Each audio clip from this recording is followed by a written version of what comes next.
Olá, turma! Vamos à correção dos exercícios da aula anterior, iniciando pela página 492. Então, o número 1 pede para vocês indicarem 3 características do movimento impressionista e 3 artistas que fizeram parte deste movimento. Vocês podem colocar que o impressionismo tem como uma das características a valorização da cor, o estudo da luz natural, o recurso do uso da cor, de cores puras, pinceladas curtas, pinceladas rápidas, linhas, sem linhas de contorno, paisagens de cenas do cotidiano. E alguns artistas, que vocês podem, a número 1 está pedindo 3 aí, vocês podem citar o Claude Monet, o Auguste Renoir, o Edgar Degas, o Camille Pissarro, certo? Número 2, assinale a alternativa que não contempla as principais características da arte impressionista. Letra B.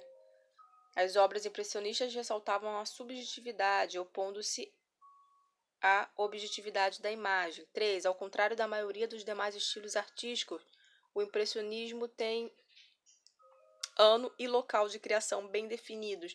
Isto ocorre, pois, letra E, a obra Impressão, Nascer do Sol de Monet, inaugura o movimento por chamar a atenção de um crítico de arte que visitou o Salão dos Recusados, onde a tela se encontrava em exposição. Número 4.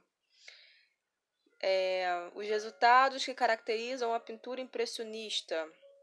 Em relação à pintura impressionista, número 4, letra A, a pintura deve registrar a tonalidade que os objetos adquirem ao refletir a luz solar. 5. A respeito deste movimento, falando sobre o impressionismo, assinale as alternativas corretas. 5, letra D, um dos pintores impressionistas mais conhecidos é Claude Monet. 6. A pintura apresentada, que é uma pintura de Degas, pode ser considerada uma obra impressionista porque 6, letra E, pela preocupação com a luminosidade e sua incidência nas formas e o valor atribuído e a beleza à própria arte. 7, de que maneira a fotografia está presente em sua vida? Dê sua opinião. Aí é uma resposta pessoal de vocês. Número 8. Nós temos a letra A primeira opção é a única. Refletindo sobre a relação entre a invenção da fotografia e a pintura moderna, assinale as afirmações. Então, só a número 1, no caso a letra A, que está correta. 9. A cultura não ficou ausente das mudanças trazidas pela modernidade. Então, na arte do século XIX, por exemplo, os impressionistas procuram construir novas concepções estéticas. Letra A.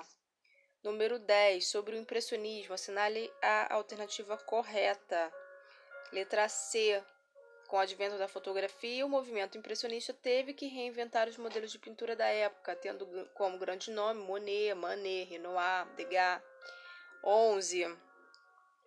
Observe a imagem abaixo. Um dos artistas brasileiros mais importantes do período de chegada do estilo de pintura impressionista no país foi o talentoso pintor e designer, letra A, Eliseu Visconti. 12. 12 é a alternativa E, ok?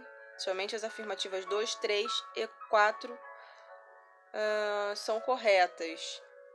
13. Letra A, verdadeiro, verdadeiro, falso, verdadeiro, falso.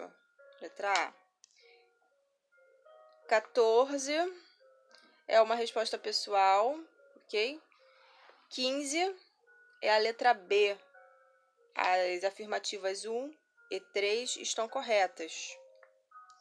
E aí a gente entra um pouquinho falando sobre fotografia, porque a gente falou de alguns gêneros fotográficos lá no início do nosso livro, no iniciozinho do bimestre.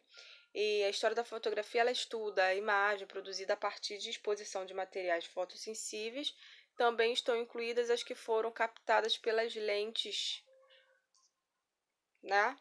Então, a gente fala sobre a relação da arte com a fotografia. Isso nem sempre foi assim. Durante muito tempo se acreditou, inclusive, que a fotografia tomaria o lugar da arte. No entanto, hoje a gente vê que as tecnologias e a arte, elas andam sempre juntas, né?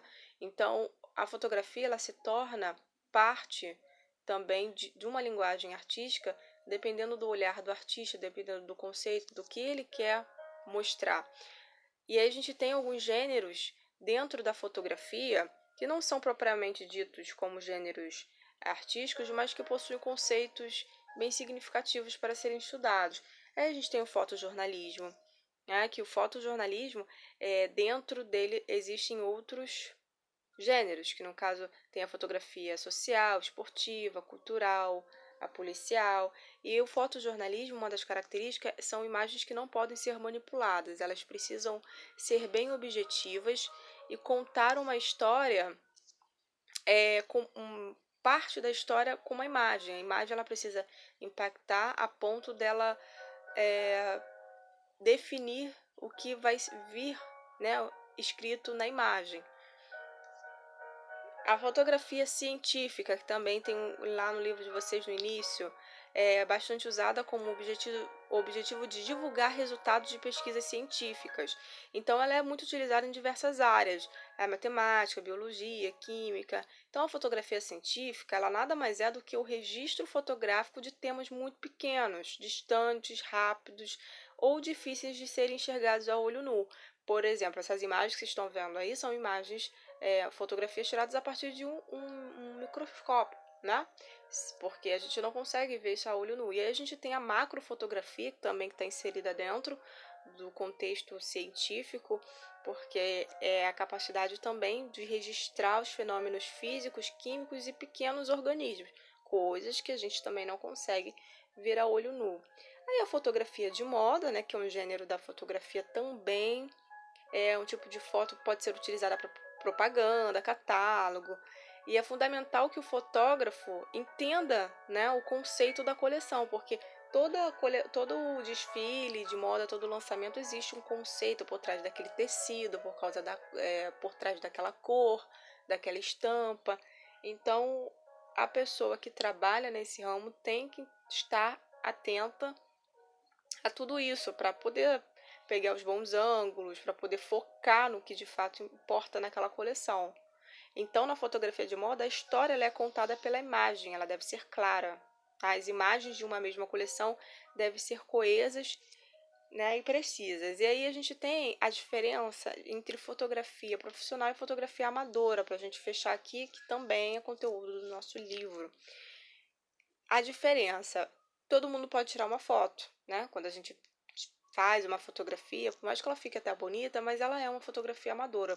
E aí eu trouxe aqui uns 2 recortes de um trabalho de um artista que mostrou muito bem, de um fotógrafo, né? Que mostrou muito bem isso, a diferença de uma fotografia